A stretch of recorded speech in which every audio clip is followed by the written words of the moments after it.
সালামু আলাইকুম প্রিয় দর্শক, যেখান থেকে দেখছেন সবাইকে প্রীতি ও শুভেচ্ছা জানিয়ে আজকে একটা মজার টপিক নিয়ে আপনাদের সামনে হাজির হয়েছি। আমার সামনে একটা মরিচ গাছ আছে, বর্তমানে সবচেয়ে প্রচলিত একটা কমন সমস্যা এই মরিচ গাছের।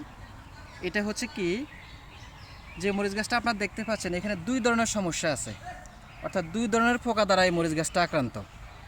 আপনারা যদি দেখেন মরিচ গাছের কিছু পাতা দেখবেন যে উপরে নৌকার মতো আছে, আবার কিছু পাতা দেখবেন যে নৌকার বিপরীত দিকে আছে। অর্থাৎ এখানে দুই রকমের পোকা দ্বারা এই গাছটা আক্রান্ত। যদি দেখেন যে নৌকার মতো পাতাটাকে উপরের দিকে মুখ করে অথবা তাক করে রাখে, সেটা হচ্ছে মূলত থ্রিপসের সমস্যা। থ্রিপসের আক্রমণে পাতাগুলোকে উপরের দিকে অর্থাৎ নৌকার মতো করে। আর আরেকটা সমস্যা হচ্ছে পাতাগুলো যখন নিচের দিকে বাঁকানো থাকে, অর্থাৎ নৌকার বিপরীত দিক, সেটা হচ্ছে মাকড়ের আক্রমণ।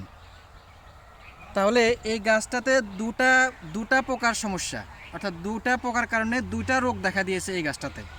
একটা হচ্ছে থ্রিপসের সমস্যা, আরেকটা হচ্ছে মাকড়ের সমস্যা। এখন প্রিয় দর্শক, প্রথমত এই ধরনের গাছ আপনারা কিভাবে বুঝবেন? এই যে পাতার আকৃতি আমি দেখিয়ে দিয়েছি।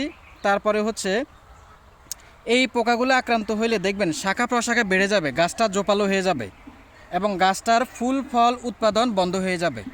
অর্থাৎ একটা নির্দিষ্ট পরিমাণ জায়গায় গিয়ে গাছটার বৃদ্ধিটা থেমে যায়।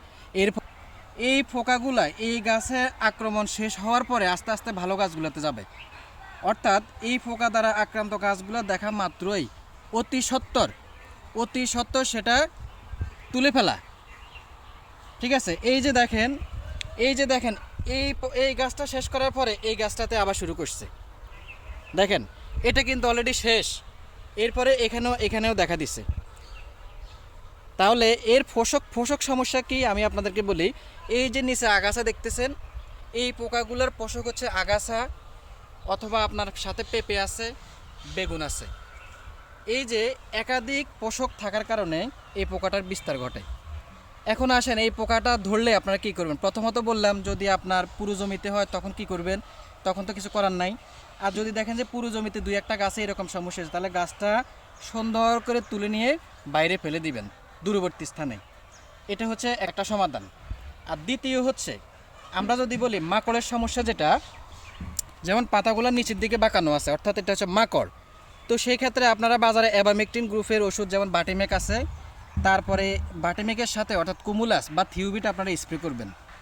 এটা মূলত মাকড়নাশক হিসেবে আপনারা ব্যবহার করতে পারেন। আর যেটা আছে যেমন থ্রিপস হলে আপনারা কি করবেন? থ্রিপস হলে ইমিডাক্লোরোফিট গ্রুপ অথবা এসিটামিফ্রিড অথবা এসিপেট বা থায়োমেথক্সাম, এই জাতীয় গ্রুপগুলোর ওষুধ বাজারে মার্কেটে অ্যাভেলেবেল বিভিন্ন কোম্পানির আছে। আপনারা এগুলো 7 থেকে 10 দিন অন্তর আপনারা 2 থেকে 3 বার ব্যবহার করবেন।